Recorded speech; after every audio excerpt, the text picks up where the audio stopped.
Black woman. Beautiful, powerful, resilient female of African descent with skin kissed by the sun. Conversation. A talk, especially an informal one between two or more people in which news and ideas are exchanged. We love being Black women. Black women are ambitious. Black women are confident. Black women are diligent. We are tenacious. We walk out of our houses put together. We are many shades and personalities of fabulous. But we as Black women don't talk about our dilemmas, current events, and what's going on every day that affects us. So we created this podcast as a way to laugh together, cry together, and have an open conversation about life as Black women. Oh, that's deep. Black Women Conversation.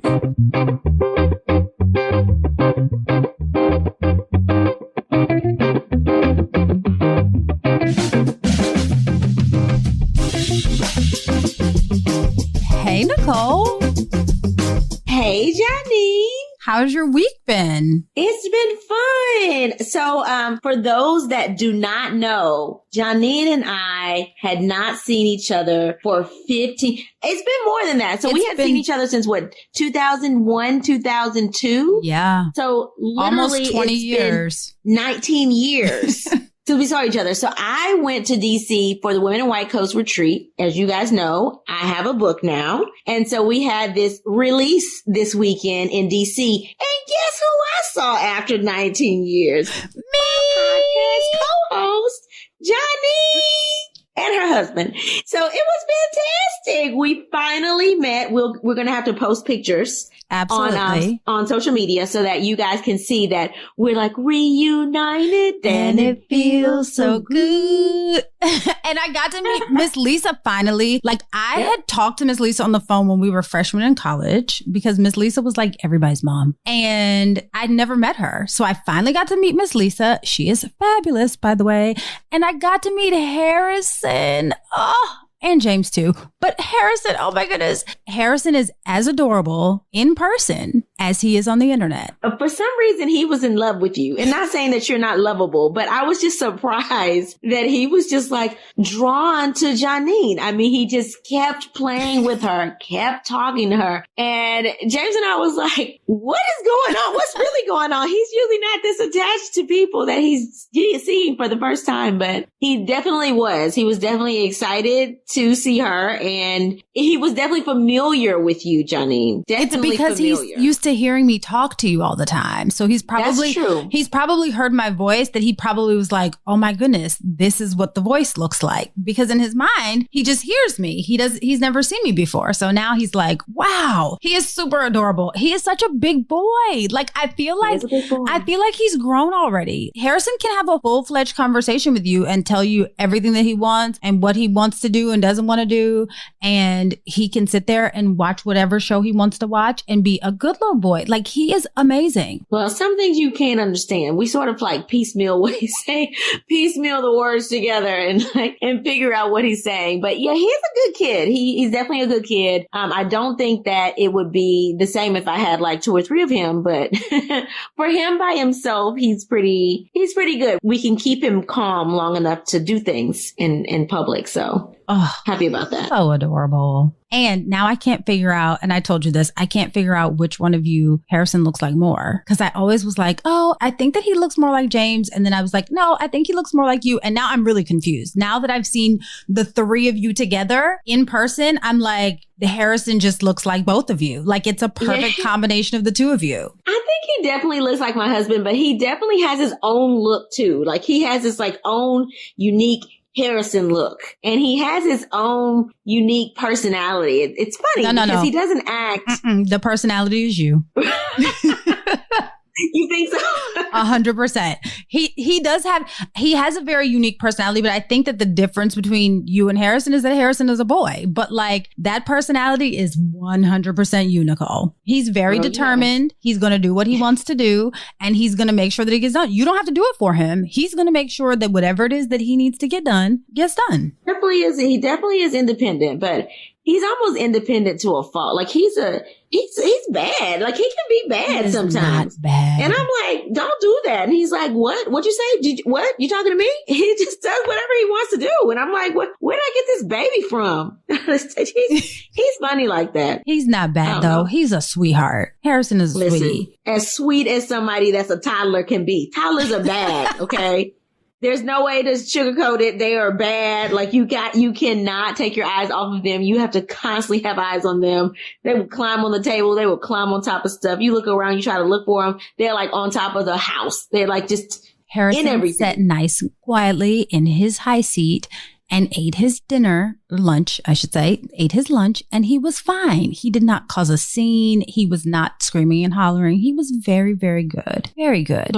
I'm just saying, I'm just glad that I did not meet Harrison before I was 100% secure in my decision not to have kids, because Harrison would have made me be like, let me think about this for a second. When he was little, he would have definitely made you think about it, because he was definitely a good like baby. Like 9-10-month-old Harrison. I mean, he was so adorable. He was just so good. Now he's just like, pew, out of here.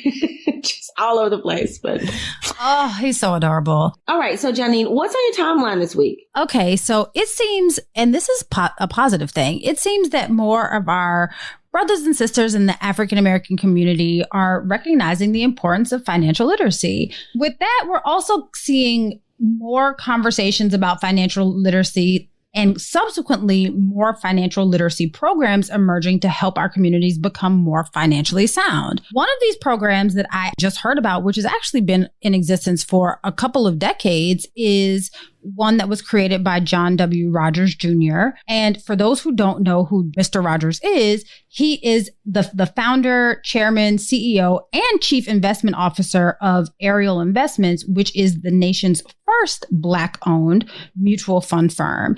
And the firm actually manages like $16 billion worth of assets.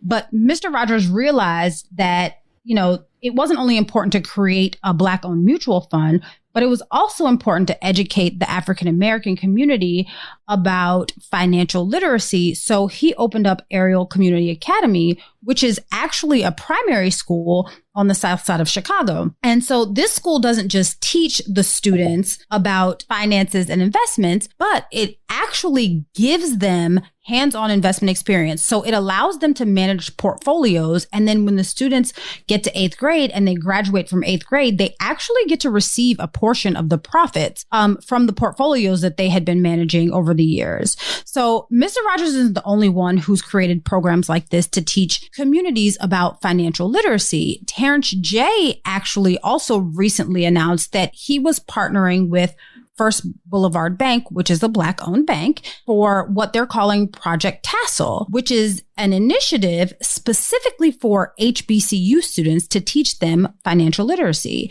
And I got most of this information from Black Enterprise, but Terrence J. in his interview with Black Enterprise basically said that he wishes that someone had taught him this information earlier so that he could have made better financial decisions earlier. So financial literacy isn't typically taught, especially in the African American communities. And the wealth gap between Caucasian families and African American families is astonishing. The typical white family holds a net worth well into the 6 figures, and the typical African American family's net worth is not even reaching $20,000. So programs like these are super crucial for closing the racial wealth gap for generations to come. I think it's a shame. I mean, the numbers that you've just told us is just a shame. We have got to do better so that we can close this wealth gap, because just because we are born into the situation that we're born in doesn't mean that we can't get out. I'm a firm believer that this generation will get out. So many people have all these other side hustles. So I'm thinking maybe all of these, your real job plus all of these other jobs that you're doing on the side to generate more wealth can be something that we use for the future. So I'm hoping that this generation, with all that's going on in social media and with online platforms, is a way for us to actually have something to pass down to our children. Hopefully. I think that our generation won't see it. I don't think that if we do close the racial gap, I don't think that our generation will see the benefit because this is not something that has happened during our generation. It's happened over several generations, over hundreds of years. And, I think that while we are starting to have those conversations, the conversations haven't been being had long enough that we can start turning things around for our generation. But I think that it's important that for our generation, we leave something to the next generation so that, the next generation isn't starting off at zero with nothing the way that we did and our parents did. Right. Because all it takes is like us right now to say, you know what?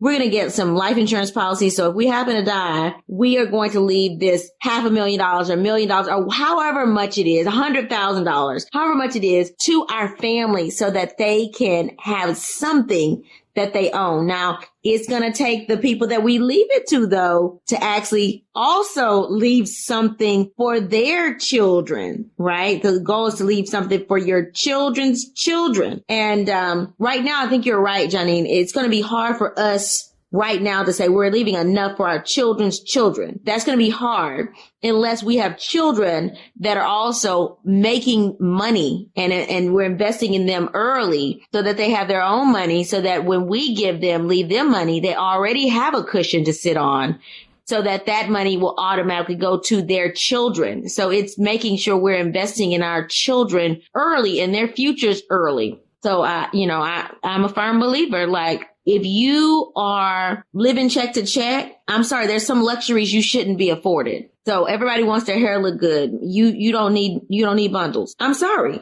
You don't need bundles. We need to do better with our financial decisions than we're doing right now. Yeah, I think that there's certain things like, obviously living above your means is ridiculous, right? Especially if you're trying to leave wealth for the next generation. But I think that even before you get to, not having bundles, if you're living check to check, is not going into debt and living within your means, period. Bundles should not even be on the radar, right? Like if that's not the one thing that I learned in 2020 is that there are a lot of things that I can do on my own. When we couldn't go to the hairdresser, guess what? Janine, who's used to going to the hairdresser every 2 weeks, guess what she figured out how to do? Her hair.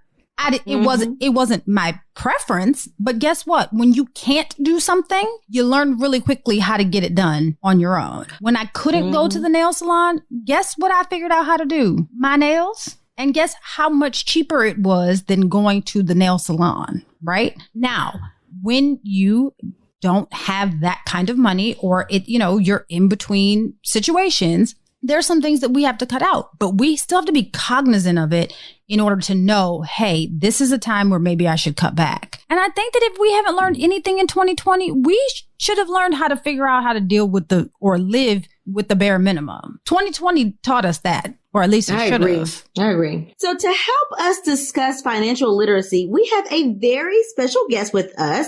And he is actually our first male guest on the show. So we're really excited about him. And he is Mr. Jacob Makoyo. Mr. Makoyo is an avid proponent of bringing awareness to the racial wealth gap. With over 20 years of experience in financial services, numerous anecdotal observations and experiences have opened his eyes to the unique challenges facing communities of color as they wrestle with developing wealth. Jacob, thanks so much for being here. Thank you so much for having me. I'm excited to be a part of it. So, it wasn't until now that I realized that you were the first male, right, Janine? Yes, we're super excited. Am I tripping? No, this is our first male guest. Are you excited? What's up with that? It's super special. So you get to be the first one. I'm not afraid. I'm glad. He's not afraid. Before we get into scenarios, I just want to ask, so, you are a financial guru, so of course we're going to pick your brain a little bit. So what are some common mistakes that people make when it comes to finances? So, particularly as we think about our community, especially the Black community, but definitely communities of color, a lot of times, because it took so much for us to get the money that we have, a lot of times we get really unnerved or uneasy about putting that money to risk. We don't want to lose it. But that creates a huge challenge because really one of the best ways to get your money to work for you is to expose it to it. And so and we see this happening even among the super affluent, you can point to very wealthy Black families, and you'll see that they own more conservative or I should say less risky investments than even their equally wealthy white counterpart. And because of that, they end up earning less. And so there's a strong relationship between the amount of risk you take and the amount of money you make. And as a community, we really need to tap into that relationship and understand that, hey, it's okay for us to take some risk. We need to start thinking that way so that we can get our money to work for us. Okay. I thought you were going to tell me that we don't save enough, like we should be putting 20% to the side or something. But you're saying that we actually need to take more risk. What I'm saying is, and frankly, actually, a lot of us in the community have been saving. The problem is we stick it in the savings account. Some of us are even still putting it under the mattress. We don't want to lose this money. Like, we are that dead serious about not losing money. Why? Because it took a lot to get it, right? Like, the struggle is real for us. It's not that easy for us even to get the job that we have. So we don't want to lose any money. But the reality is that once we've saved the money, what it looks like is a lot of us, even though we have time, we don't need that money right away. We need to start thinking about, hey, since we do have time on our side, we're still relatively young, we still have a number of years left to work, we can put that money to work for us. And that means putting to risk. Ultimately, that value that you put in, it might come down, but as long as we have enough time, historically what we've seen is it comes back. And sometimes it comes back 2 or 3-fold. And that's where we're missing out. And we need to look at the long game. That's a key thing that I would probably say that our community gets away from. Okay, so for those who say that, I'm willing to take the risk. I'm willing to say, okay, savings isn't gonna cut it, and I'd like to have my money work for me. Where would you suggest that they risk their money and not take too big of a risk? Let's say. Yeah, so let's just start with savings accounts and what they're earning right now. I'm not sure if you're aware, but I actually had a friend who's like, Jacob, can you help me? I have some money. I need to use it soon. But what kind of interest can I get? And right now it is about, I think the best rate I found online was 0.3%. And so, that's actually pretty good for a savings account. Right now, I guess you could say that's pretty good for savings. But I think the point is not lost on you that you're not going to be able to, you're not writing home every day telling all your friends about the 0.3% you're getting in savings. It's just not a lot. Whereas when you invest in the market, if you invest in the stock market, now you're talking about 6, 7, 8, 9% rates of return. Now that's something that if you can get 9% rate of return, you can start to think over 10, 20 years, your investment could actually double, if not triple. So those are the types of investments. That's why we think about, hey, if you're going to store money, we want to think about how can we grow that money in a way that really has a meaningful impact. It grows the wealth.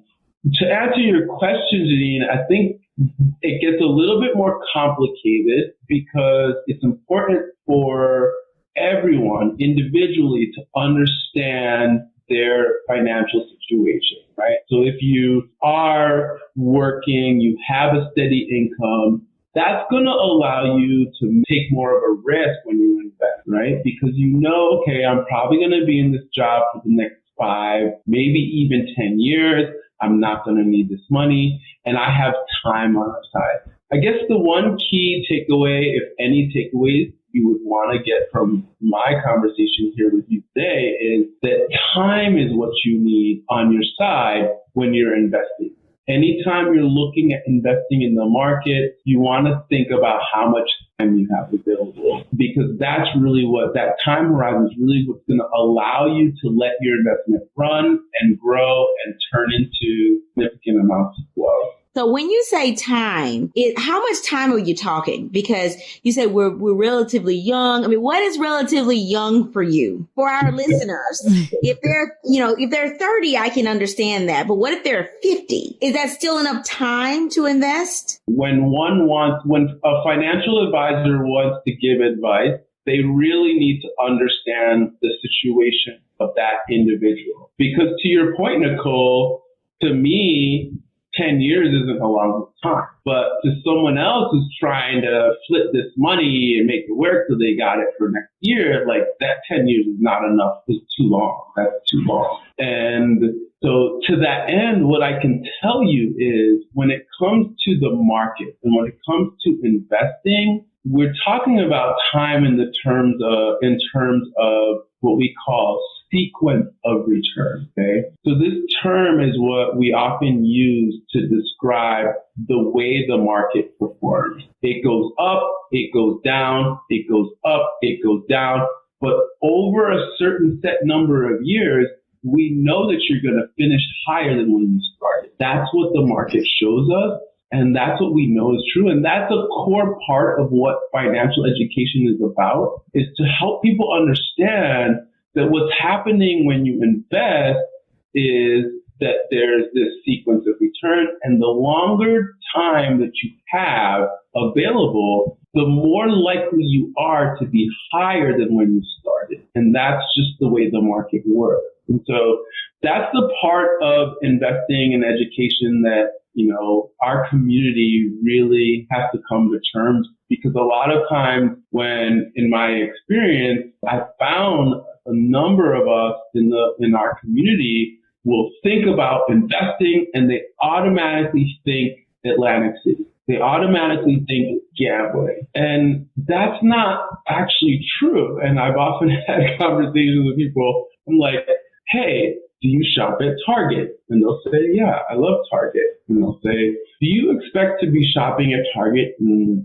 a couple of years from now? And they'll say, yeah, why wouldn't I? I love Target. Well, how about 5 years from now? Well, yeah, I love Target. I don't see myself. Why are you asking me? Well, because if you want to invest, you could potentially invest in a company like Target, and it's going to be there 5 years from now because you just told me, and I'm sure there's thousands, if not hundreds of thousands of people like you that are going to keep shopping at Target. So when you think about risk and you think about investing, like that is much different than betting a whole lot of money on black at the roulette table. That's a whole different animal. But like what I'm basically trying to articulate is that there's a real difference between investing and gambling, and our community hasn't fully come to terms with that.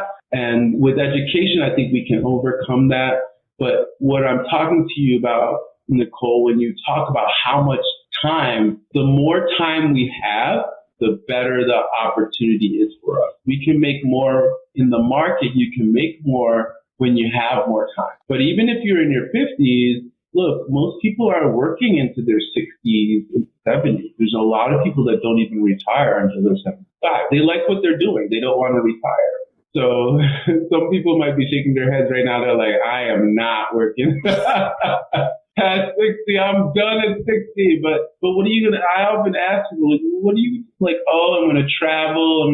But then after you've done all that, then what do you? So then it becomes a very real, and frankly, yes, I've encountered individuals who have, they got to retirement and now they're bored. They didn't realize how much time they spent at work.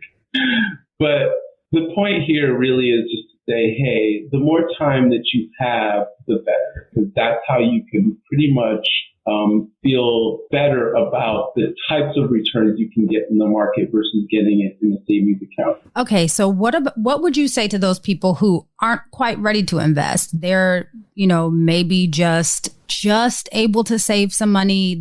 They just have 6 months worth of expenses. the pandemic hit and now they're struggling. What do you say to those people, and what do they do so that eventually they can get to the point where they can invest? So I would say that, again, I think, especially as I think about our community, the Black community, and especially Black women, I would say, oftentimes Black women are the ones who do have a dependable income. And so I would say that the one thing that they want to be mindful of, probably one tool that I think we underutilize, is these employer-sponsored plans. What are you talking about, Jacob? We're talking about 401ks, 403bs, thrift saving plans. These are those plans that at work you can sign up for, and maybe you put a little percentage, 1 or 2%. And the reality is you can put, depending on your income, you can get north of 10% into these plans. The thing about these plans is that they do two things for us. Number one is they shield us from taxes when you invest in them. And so that's a huge accelerator for growth for us, because now we're not having to pay taxes as we go along. That money stays in the account and accumulates. Number two, it's hard to get at this money. You can't just go, tap the ATM and get the money out. No, there's all kinds of rigmarole. But guess what? That's what helps. Why? Because if you can, again, it goes back to that, set it in there and forget it, let it ride for, 10, 15, 20 years, you'll be surprised how much a little bit of money can turn into a very large sum. And so it's taking advantage of these accounts. If you have 26 pay periods in a year, the maximum you can put into a employer-sponsored plan is $750 a pay. Sounds like a lot, but when you actually break it down, $750 a pay for 26 pays, that's $19,500. That's actually, for if you're 50 or younger, you can put a little bit more if you're older than that. But the point I'm trying to make is, if you can do that, $750 a pay, and you can do that for, I believe it's 20 years. So if you start when you're 30 and you can get 10% of return in the market, which is a high rate of return, but if you get that for 20 years, you will have over $1 million. So you can use these accounts to become a millionaire, right? But we don't know that. Like, they'll just put your 3% in, da, da, da, da. Like, no, there's a real opportunity here to build wealth. Hey, look, even if you don't get to $1 million, what if you get to $500,000? Would you really be complaining? Right. No. That's true. Right. The key is that if we take advantage of these plans, if we take advantage of what's already available to us, we can build wealth. And so that's part of what, I think the financial education for our community needs to be about. So I would start there. Not everyone has access to an employer-sponsored plan. I think that's a great place to start if you have one. Another place to go, you could set up traditional or Roth IRAs. And then, I'm not going to say don't go to Robinhood or some of those other, online brokerage firms to dabble in the market. But I am in favor of our community getting more and more exposure to equity. I think that is how we build our wealth. We're not going to be able to bridge the racial wealth gap without it. That makes sense. Look, COVID happened in 2020. That was one of the worst years in the history for the United States. The market had one of its best years in 2020. Sort of going back to this racial wealth gap, my heart breaks, because it just means that our community, because of our approach, a lot of times we weren't in there. I mean, there's a lot of us who had cash available to move into the market and didn't move. And so I think it's definitely hard. I'm not trying to beat up on anyone here. I'm just trying to say that, hey, if you have discomfort around investing, then I would strongly encourage what we found, that statistically the evidence shows that working with an investment advisor does increase the likelihood that you will be invested. You'll have more comfort, and then also statistically you'll typically perform better. But again, I applaud you for, looking into the market. It's a lot of times, yes, we can overcomplicate it. our industry overcomplicates investing, but sometimes it's just as simple as, understanding the companies that the companies you go to. You buy, when you go to the store shopping, you pretty much stick to the same brand. Yeah. We all stick to our brands. We know what they are. And so it's like, thinking about that. It's like, okay, well, what brands do you like? Where do you spend your money? Those are the types of things where if you buy and hold, the buy and hold strategy is probably the most successful strategy. In fact, it is the most successful proven strategy when you're investing. And it's simple. It's a simple strategy. And so I think a lot of times our community just needs to know that, and then that sort of increases the likelihood that they make the right investments. Now that we've talked about real stuff, real complicated business, let's get to these scenarios and help our listeners some. Some of these are not as complicated. I mean, this is like nitty gritty, like long-term planning. We're trying to help people right now. So we hope you're ready. We hope you're ready, Jacob. I'm ready. Okay. All right. This letter reads, Nicole and Janine, I have a boyfriend I've been involved with for 9 years now. He's the father of my 5-year-old son. We live in 2 different households by my choice because we split a few years back when we did live together, and I never moved back in once we reconnected. Either way, my boyfriend's car recently broke down. He's gotten it fixed several times, but now it's costing him more than it's worth. He currently drives a Mercedes C300. He asked me to co-sign for a new car. He's looking at a Tesla S model because this is his dream car. At first, I was reluctant, but with the amount of money he's spending on repairs with the current car, I know he can afford the car note. Plus, he makes a decent amount of money as a social worker. I know he needs a car to get to and from work because our city doesn't have a good public transportation system. Plus, he helps transport our son to and from school and various events. So I'm thinking about helping him out. Do you think this is a mistake? I'm pausing a moment because I'm trying to figure out if this is a relationship question or a financial question. Right. It is a financial question. We want you to answer it from a financial perspective, and then you can give us the relationship take too, because I know that relationship matters, right?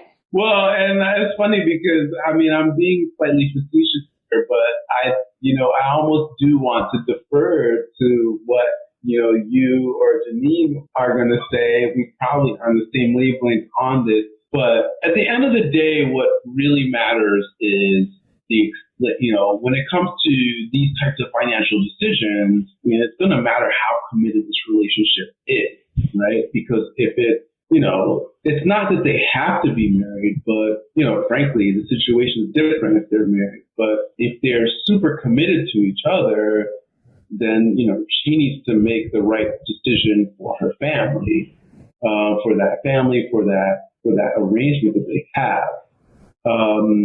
What I would say is, absent that, if there's any question about the level of commitment there, then really, she needs to be aware that obligation that she's signing up for is hers. And frankly, I'm not even really speaking from a financial professional perspective at all here. I'm just sort of calling, the balls and strikes as they are, right? Like, this is really about just recognizing that the legal obligation is hers if she's going to go out on a limb for her significant other. And, if she's cool with that come hell or high water, that's fine. But she needs to know that that's her obligation. It won't be his if, for whatever reason, he decides he wants to go a different direction. You're being nice. I'm going to give the relationship side of it, since you said that you're going to defer to us for it. And absolutely. Here's what I say. Absolutely not. Do not co-sign for this car. You sound crazy. If he cannot afford it without you co-signing, he does not need that car. Point blank, period. If he wants you to make that kind of commitment to him by signing your name on the dotted line to be responsible for a Tesla, then he can sign his name on the dotted line at the bottom of a marriage certificate. I'm not interested in co-signing for anyone, especially someone who I have a child with and I don't have a commitment to. Is it because he doesn't want to be married? Do you not want to be married? Have you all not discussed this? I think that there's some things that need to take place prior to you signing for a car, especially a Tesla. I mean, if you feel like he needs you know, really riding out for him, and you feel like he needs to take your child back and forth to wherever your child needs to go, have him get a Toyota Corolla. I'm sure he can afford that. Or have him get a car that is within his means. Here's the thing. If you know that he can pay the money because he's been paying for the repairs, you know he has the money, then he needs to buy a car that he can afford to pay each month. It seems logical to me. Ooh, I feel like this is another example of how we need to be more selective with our vaginas, because guess what? You've had a child by someone that can't afford a car, right? He needs a cosigner. Grown men don't need cosigners.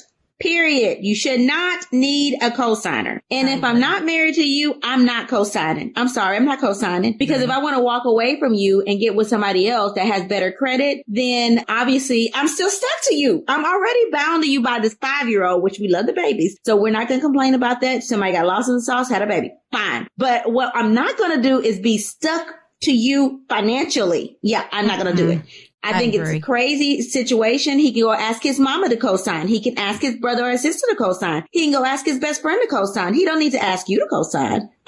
He can co-sign for you. You shouldn't co-sign for him. And I know that's a double standard, but hey, listen, y'all know I'm from the South. And so I believe that chivalry should not be dead. And that does include you buying me a car, you co-signing for my car if I need you to co-sign for it. And maybe I don't need you to co-sign for it because financially I'm straight, but maybe I want to put you on the hook so you can financially be responsible for that. That's just me. So, but I do not agree with women co-signing for men's cars. I don't agree with it. He can carpool. You can go pick your child up. You can arrange for another parent to bring your child home. But no, I would be like, no, babe, I don't have it. And I would then go and look for somebody with better credit. Amen. Okay. So I have another letter, and this one says, "Hi, ladies. I'm just going to get right to it.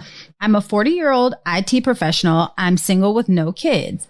I make good money and do well for myself. I have a sister who I love dearly. She is also an IT professional, and we actually work at the same company. Yes, she and I are twins. She, however, is married and has 2 children. Her husband works for the government and makes good money as well. But my sister is always broke. I've tried numerous times to give my sister some financial pointers, but she does not listen. Instead, she and her husband would rather wear the latest designer clothes, drive the nicest cars that they purchase and only keep for a few years, and to add insult to injury, they eat out almost every night when they have a refrigerator full of food. She doesn't often ask me for money, but recently it's become more frequent. She is my sister and I don't mind helping, but I also don't want to go broke trying to help her and her family. More so, I'm concerned that my niece and nephew will have to take out student loans when their parents make more than enough to set aside money in a college fund. How can I help get my sister on track so that my niece and nephew are set up financially for their future?" So do you want the short answer or the long answer? We'll go with whatever answer is the most complete. How about that?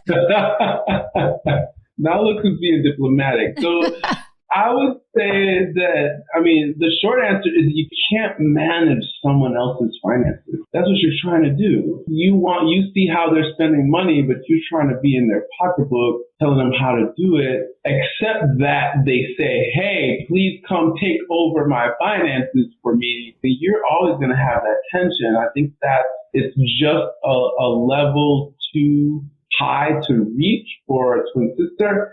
And by the way, I have a twin brother, and he's, I don't want to put him on blast, but,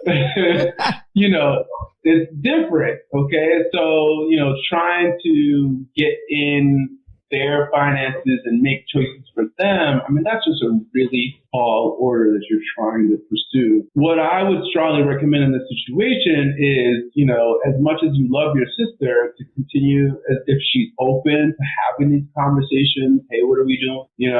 I guess another shout out to financial professionals. This is something that a lot of us have learned how to have those conversations, how to talk to people about that. But at the end of the day, having been in this business long enough, I've met people who are earning $500, $600, $750, $750,000 a year and spending every single dollar of it. So you get an increase, you get a 10% bump up, you get a 25%. You change jobs, your income goes up 10, 15,000. 90% of people, close to that number, their expenditures will match up to the increase almost instantly. One of the hardest things to do is to be like, nope, we're not spending the extra. I know we got more, but we're staying right where we are. That is one of the hardest things to do. If you quit, kudos to you, because that's how wealth is developed. That's how you develop wealth. But most people, it's really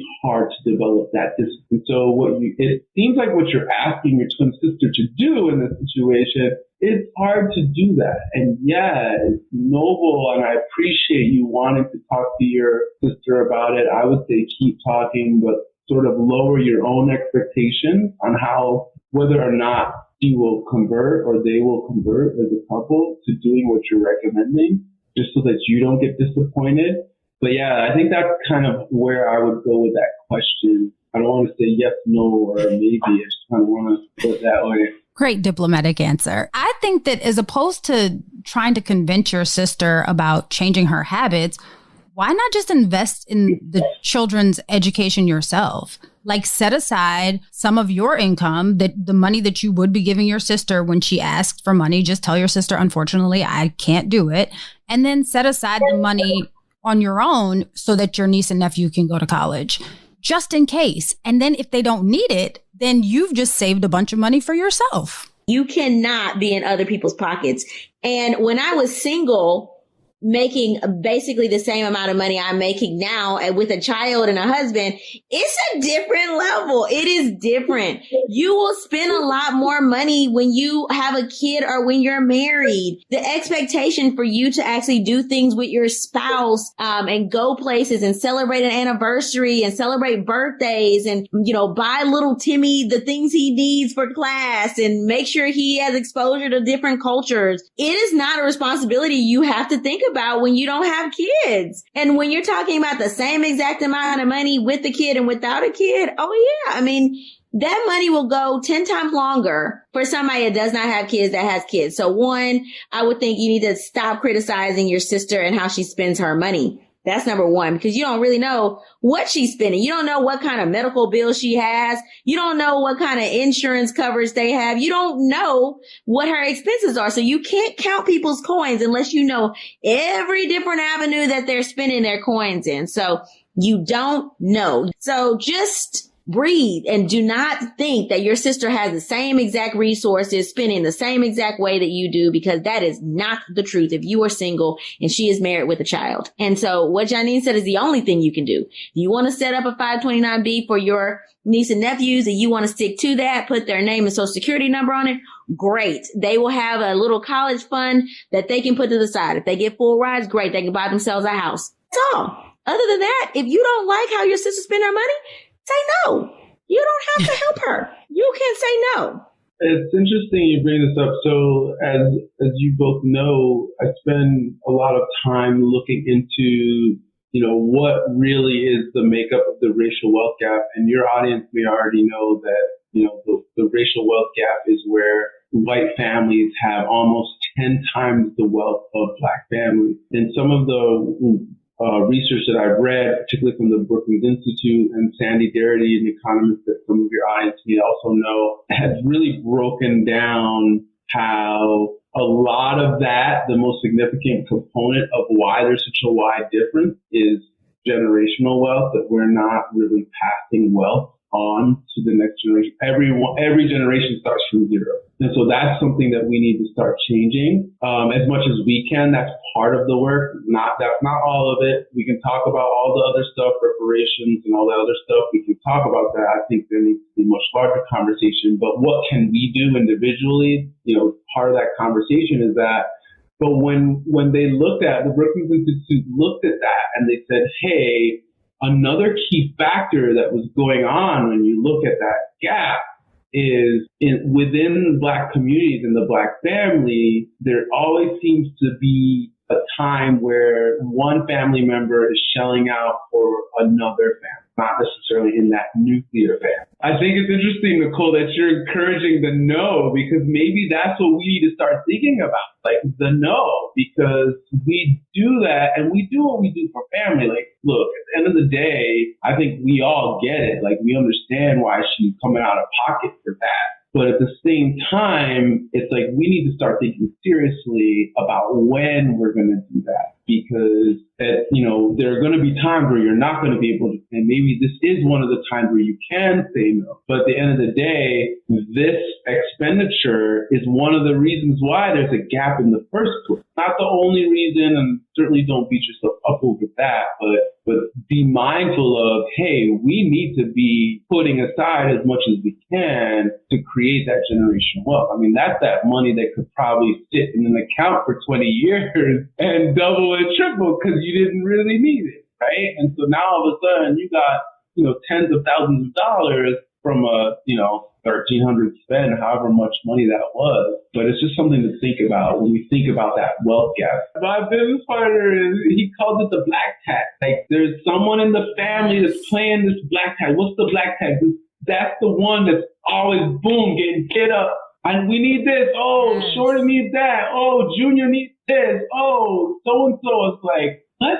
And it's like, and yes, that money doesn't come back. So the reason why I'm going the diplomatic route on this is we have to be mindful of the reality, right? Systemic racism is still oppressing the whole community. Like, whether you're feeling it or not, the community is feeling it. And so individually, you might not be feeling it in the moment, but the reality is that there are portions of our community, family members that are being impacted by it. And so when we think about, like, this gets me all riled up. Like, this is why I'm so passionate about the racial wealth gap, because it's not happening by accident. This is a systemic thing. And just to kind of go on a tangent for a second, when you think about COVID outcomes, why did it impact our community? You cannot divorce that result from the racial wealth gap. Why, Jacob? How is that possible that it's related? I'm so glad you asked. The reason is when we think about when our communities decide where should we put the next hospital, we're not thinking, let's put it in the diverse community because there's so many people moving into that neighborhood. No, we're thinking about the money. Mm-hmm. It's like, oh, these real estate values are improving significantly. This can support a county hospital. And so now, when there should be a hospital, not even a bus stop away, we got to catch the bus 4 or 5 bus stops just to get to our doctors sometimes. And so, like, those outcomes are directly related to the amount of wealth our community has. And so for that reason, we have to be cognizant. We have to be aware that this wealth gap is not something to be ignored. It's something that we need to be thinking about all the time.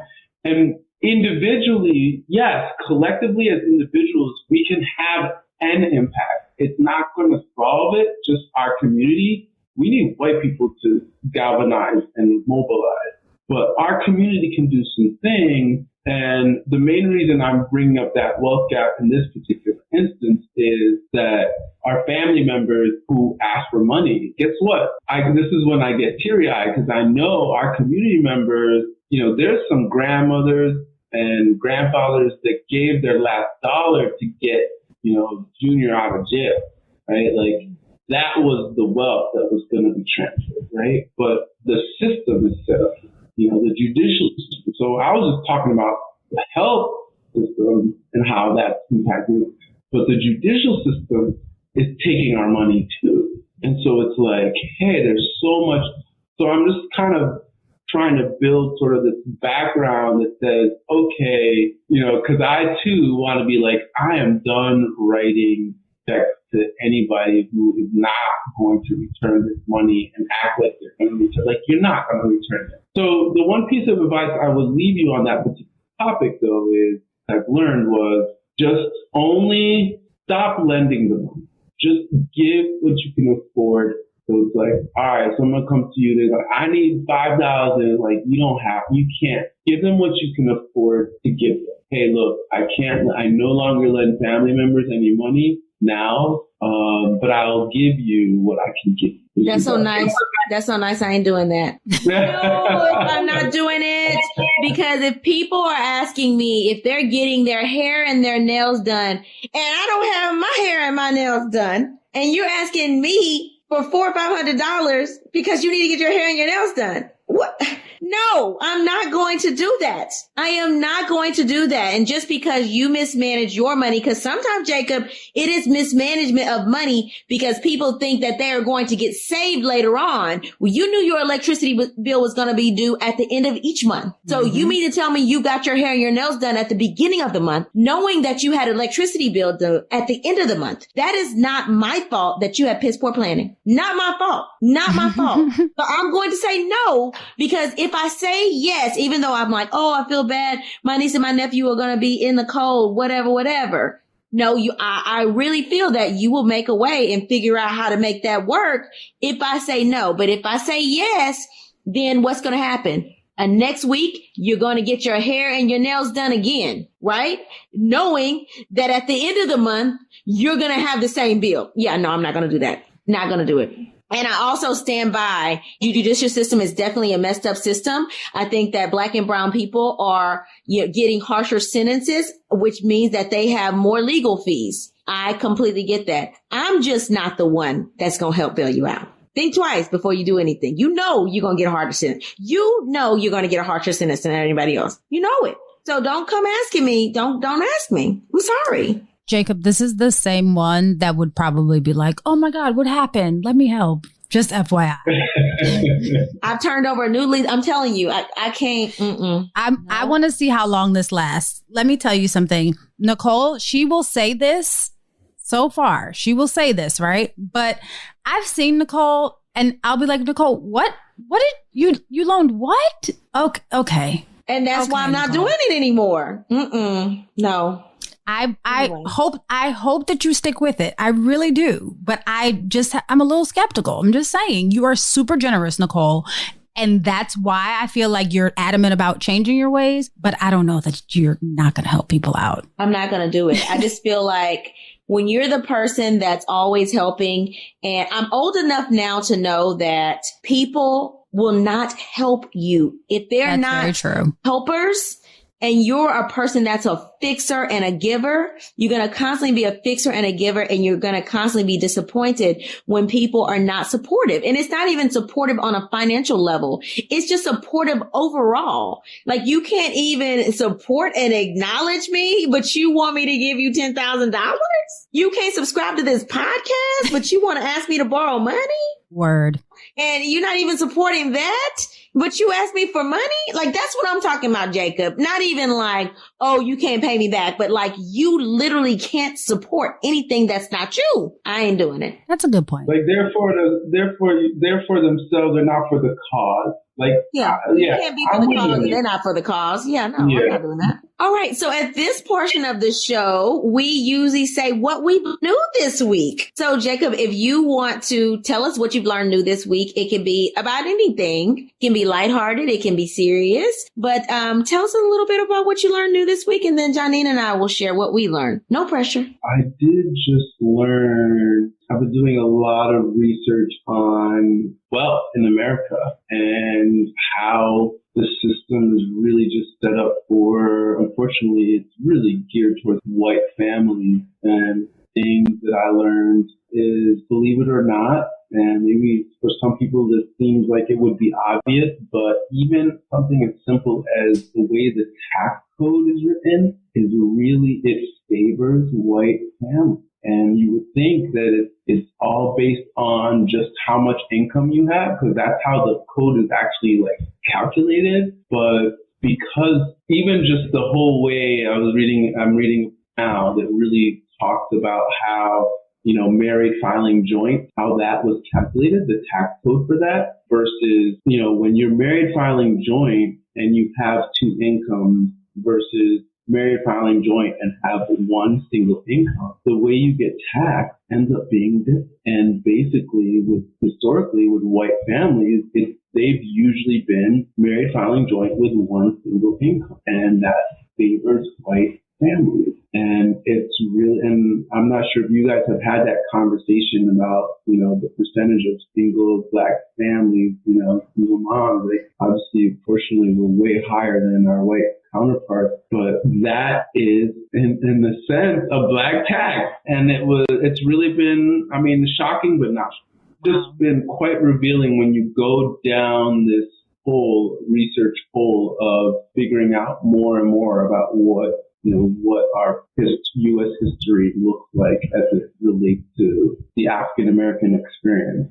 Really surprising, but not surprising. Johnny, what'd you learn? Okay, so this, I think, is the statistic that you were referring to from the Brookings Institute earlier about the net worth of a household income. So this is what I learned while I was doing the research for this episode, that the average net worth, and again, these statistics are from 2016, so there are no updated statistics so far. But the household net worth for a white family is about $171,000, whereas the household net worth for a Black family is about $17,150. 17,000? 17,000. This particular article attributed a lot of the wealth gap on the fact that white families receive large inheritances, whereas Black families do not. That makes sense. I learned that, of course, Black women are paid 38% less than white men. We already know that, 21% less than white women. But did you know that more than 50% of Black and Latinx households have no retirement savings at all? They don't have anything, nothing to retire off of. Who's taking care of them, Jacob? What's the percentage? Over 50%. Yeah, okay. That sounds about right. That was extremely shocking to me, because I'm like, if you have no savings, no retirement savings, meaning you have no retirement account, nothing in the bank at all for your savings account, what happens when you don't work? If you were living from check to check before, is Social Security going to be there to help you? Then somebody else in your family is taking care of you. They're getting the Black tax that Jacob was referring to. Someone has to take care of you, or you're working till death. Like at the beginning, Jacob said that a lot of people work well into their 60s and sometimes into their 70s. Well, I'll probably work till I die. I'm not gonna lie. I'll probably work till I die. They'll find me in my office dead. Oh my God, will. Nicole. I'll probably work part-time, but I love my job, and I probably would work until I die. So I will probably be that person that's like 85, like still doing consults on the side.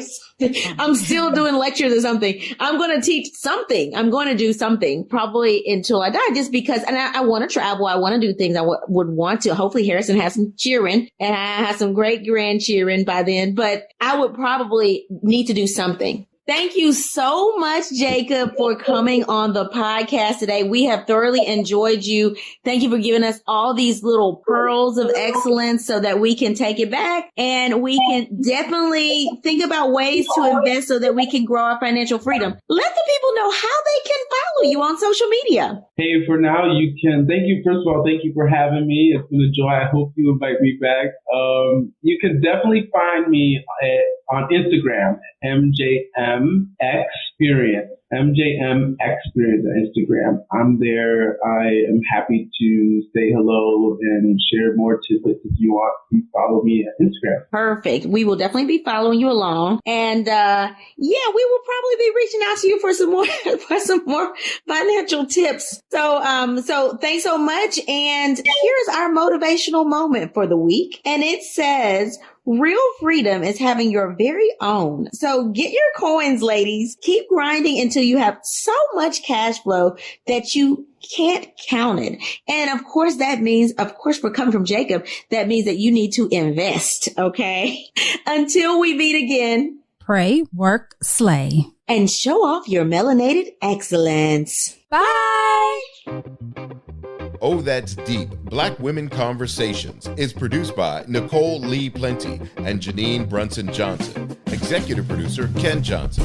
Get the Oh, That's Deep, Black Women Conversation podcast on Apple Podcasts, Spotify, Stitcher, Google Podcasts, or where you get your podcasts. Please subscribe and rate us. You can follow Oh That's Deep Black Women Conversations on IG at Oh That's Deep BWC. Oh That's Deep Black Women Conversations is a Mean Old Lion Media production.